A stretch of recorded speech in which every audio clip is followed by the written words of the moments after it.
कल कल नहीं पिछले लेक्चर में आपको मैं उत्तर प्रदेश का प्राकृतिक विस्तार बता रहा था और उसके विस्तार के विषय में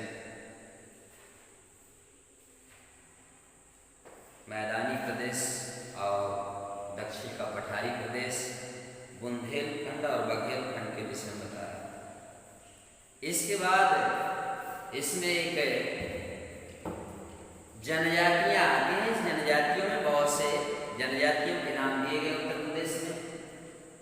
अनुसूचित जनजातियों को उसको आप देख लेंगे।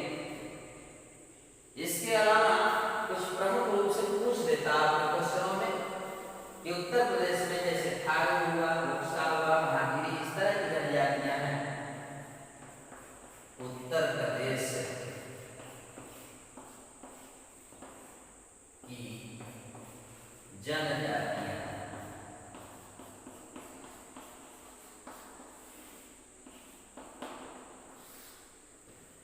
उत्तर प्रदेश की जनजातियां प्रमुख रूप से यहाँ कुछ का उल्लेख किया गया। वैसे नाम बहुत इसके दिए गए, लेकिन इसमें कुछ जातियों के जैसे थारू जनजाति, ये थारू जनजाति कहाँ पाई जाती है? हो सकता है क्वेश्चन में आपसे पूछ दे कि थारू जनजाति कहाँ पर पाई जाती है, तब आप लोगों को मेंशन करना होगा। जैसे लखीमपुर खीरी, गोंडा, बहराइच, महाराजगंज, गोरखपुर, ये कुछ हमारे तराई क्षेत्र के जिले हैं जो जहाँ पर थारू जनजातियाँ पाई जाती हैं। इन जिलों में से किसी एक जिले का नाम मेंशन कर देगा तो आपको ध्यान रखना होगा कि चूंकि इन तराई क्षेत्रों में पाई जाती हैं और थारू इनको क्यों कहा जाता है, क्योंकि ये राजस्थान के थार मरुस्थल से आए हुए लोग हैं और उन थार मरुस्थलीय क्षेत्रों से आए हुए ये तराई क्षेत्रों में जो आकर के बस गए, इसलिए इनका नाम क्या पड़ा? थारू जनजाति। और यह खास करके आपके इसी पट्टी वाले क्षेत्रों में गोरखपुर, बहराइच, गोंडा, ये जो लखीमपुर खीरी वाला क्षेत्र है, ये उसी थारू मरुस्थल से आकर के यहाँ लोग बसे हैं। इसलिए इन जनजातियों का नाम क्या है? थारू जनजाति है। इनके जो है चौड़े कद होते हैं, चौड़ी मुखाकृतियाँ होती हैं, गौर वर्ण होते हैं, ये तरह तरह की इनकी पहचान होती है। ज़्यादा करके सब नहीं पूछे जाते, केवल आपसे पूछे जाएंगे कि थारू जनजाति कहाँ पर पाई जाती है। ऐसे ही खरवार जनजाति मिर्जापुर साइड में आप जाएंगे, उत्तर प्रदेश के मिर्जापुर, बांदा, सोनभद्र, ये जिले जो हैं, इन जिलों में खरवार नामक जनजाति पाई जाती है। इसलिए इसका भी आपके दिमाग में होना चाहिए कि अगर पूछता है खरवार जनजाति या सोनभद्र में कौन सी जनजातियां पाई जाती हैं प्रमुख रूप से, या मिर्जापुर में कौन सी जनजातियां पाई जाती है, तो आपको विकल्प देगा और उसमें आपको खरवार दिमाग में याद रहना चाहिए।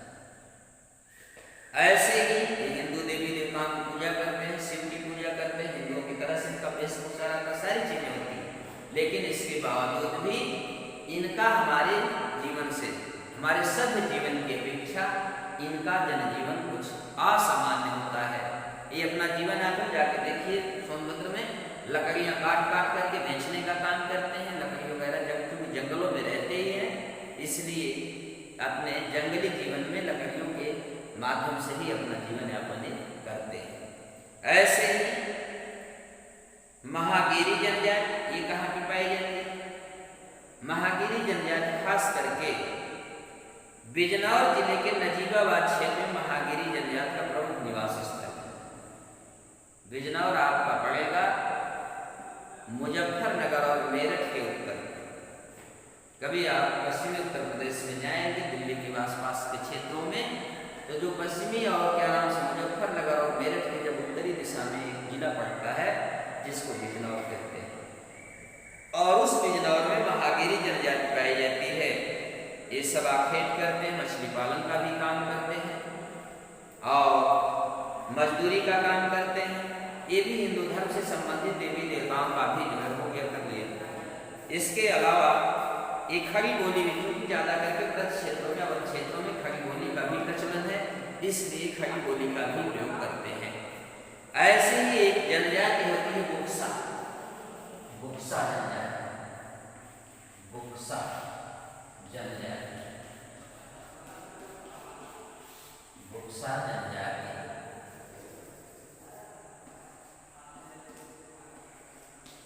बुक्सा जनजाति का क्या कार्य है?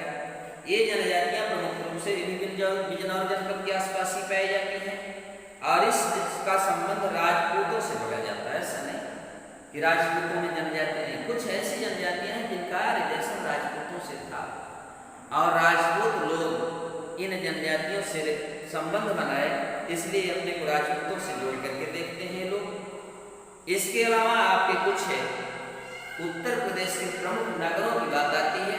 जैसे पहले है क्या नाम से, ताजमहल। आप जानते हैं ऑलरेडी, बहुत परिचय का मोहताज नहीं, जो दुनिया में प्रसिद्ध है। 7वां अजूबा हमारे देश का है वो, जिसे बनाने के लिए प्यार और मोहब्बत की बातें आज की आधुनिक युग की नहीं। सोचो, शाहजहां ने अपनी बेगम की याद में ऐसी इमारत का निर्माण करवाया जो आज भी प्यार की निशानी मानी जाती, मोहब्बत की निशानी मानी जाती। और उस मोहब्बत के कारण आज भी दुनिया के देशी विदेशी सैलानी आते हैं और वहां पर बैठ करके फोटो खिंचवाते अपनी मासूमाओं के साथ और अपने मोहब्बत का इजहार करते हैं। इससे पता चलता है कि मुगल काल के एम्परर भी, मुगल काल के शासक भी प्यार मोहब्बत करने में बहुत आगे थे।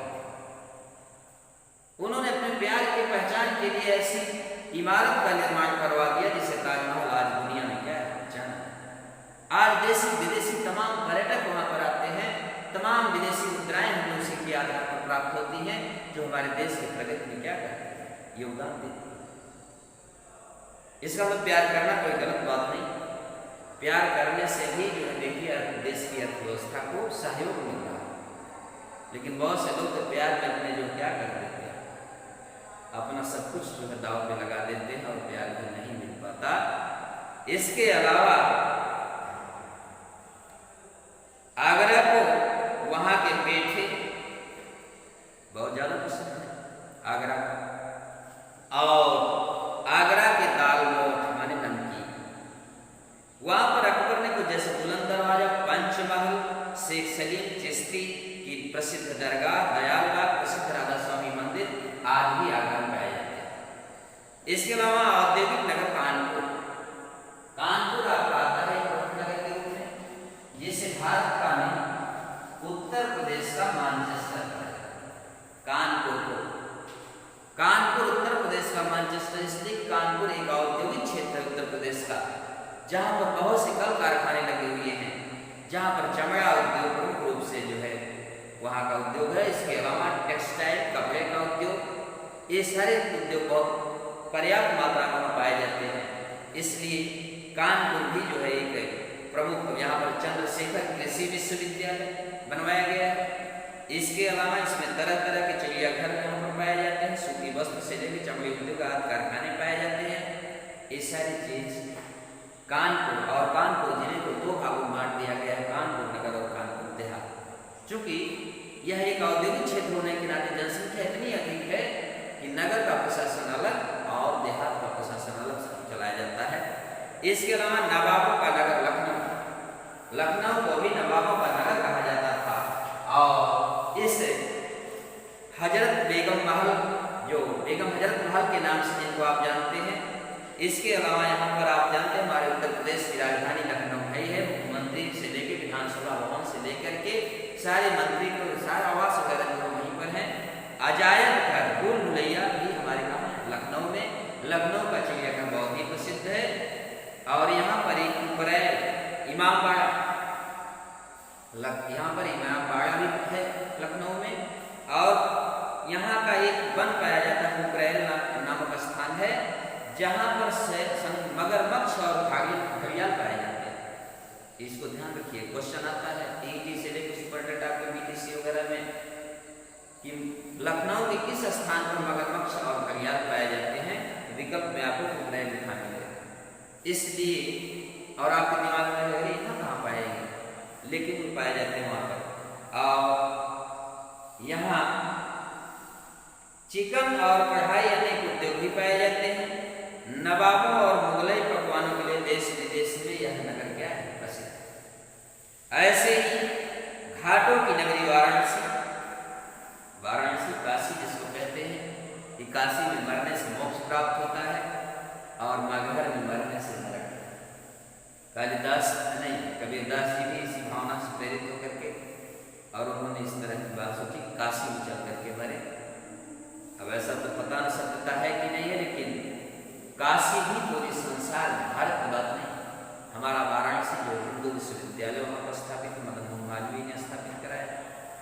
इसके अलावा सारनाथ, जिसके बारे में आपने सुना है, गौतम बुद्ध ने अपना पहला उपदेश इसी सारनाथ में ही दिया था। और वहीं से अशोक का त्रिमूर्ति वाला जो चक्र आप देखते हैं, स्तंभ, वह भी आपको जो क्या नाम से वाराणसी में ही मिलेगा, सारनाथ के पास में। इसके अलावा यहाँ पर जो बिस्मिल्लाह का प्रसिद्ध है सहनती वादक बिस्मिल्लाह का, और किशन जी महाराज इसी वाराणसी के रहने वाले थे। इस तरह से हमारा वाराणसी भी बहुत ही प्रसिद्ध है, जहाँ पर श्रीलंका, थाईलैंड, चीन, जापान आदि देशों की भी द्वारा यहाँ पर प्रसिद्ध मंदिर बनवाए गए, बौद्ध मंदिर बनवाए गए हैं। क्योंकि बौद्ध गौतम बुद्ध ने अपना प्रथम उपदेश यहाँ दिया और इस उपदेश देने के बाद यहीं से देश विदेशों में उन्होंने प्रचार प्रसार प्रारंभ करवाया। इसलिए काशी जो है बहुत ही प्रसिद्धि का केंद्र है। इसके बाद आपका संगम नगरी आती है। संगम नगरी की क्या स्थिति है? इलाहाबाद, जिसे चूंकि मुगल पीरियड में सारे जिलों के नाम मुस्लिम आधार पर रख दिए गए थे, जिस इलाहाबाद को आज माननीय योगी जी ने प्रयागराज कर दिया, वह प्रयागराज प्राचीन काल में भी प्रयागराज था, लेकिन बाद में जब क्या नाम से मुस्लिम शासक हुआ तो इसका नाम इलाहाबाद रख दिया गया। क्योंकि यहाँ पर गंगा और यमुना दो नदियों का संगम होता है और संगम होने के नाते इस क्षेत्र को संगम नगरी के नाम से जाना जाता है। हर 6वें वर्ष से यहाँ पर अर्धकुंभ और हर 12 वर्ष के बाद महाकुंभ लगता है, जहाँ पर देश विदेश के ना जाने कितने तीर्थयात्री यहाँ पर आकर के संगम की पावन नगरी पर स्नान करके और अपने पापों को क्या करते हैं, धोते हैं। ऐसा विश्वास किया जाता है हमारे देश में कि आप गंगा में स्नान कर लेते हैं तो आपने जो कुछ भी पाप किया वो क्या हो जाता है, धुल जाता है। मैंने बहुत से पापियों को देखा है, जितने चोरी बेईमानी करने वाले लोग हैं, अक्सर हर रविवार को उनको मैंने देखा गंगा जी का क्या करते हैं, जाके स्नान करते। स्नान करने से पाप होते हैं, लेकिन है अंधविश्वास चल रहा है, धुआंधार अपना लोग करते हैं। ये संगम नगरी में भी वही बातें हैं कि देशी विदेशी सैलानी से लेकर के नगा से लेकर के सब लोग वहाँ आते हैं और वहाँ पर क्या करते हैं, स्नान करते हैं। इसके अलावा इलाहाबाद विश्वविद्यालय पूरे देश में प्रसिद्ध है, भारत में। यहाँ पर IIIT भारतीय सूचना प्रौद्योगिकी संस्थान है। यहाँ पर हमारे उत्तर प्रदेश का उच्च न्यायालय स्थापित है। और क्या है, आनंद भवन, पंडित जवाहरलाल नेहरू का जो घर था उसे आनंद भवन के नाम से जाना जाता है, वो भी आपके इलाहाबाद में संगम नगरी में ही स्थित है। इसके अलावा आजाद पार्क, इलाहाबाद आप जाएंगे, अल्फ्रेड पार्क में चंद्रशेखर आजाद जी ने अपने देश की सेवा में, अपने देश की भारत माता की आजादी के लिए उन्होंने जब अंग्रेजों के आमने सामने हुए, जब उनकी पिस्टल की गोलियां सब रटते रटते समाप्त हो गई, तो उन्होंने उसी अल्फ्रेड पार्क में अपने सिर में गोलियां लगाकर अपनी जीवन लीला समाप्त कर ली। और यही आपका ये मिशन समाप्त होता है। Thank you. कल अगला लेक्चर।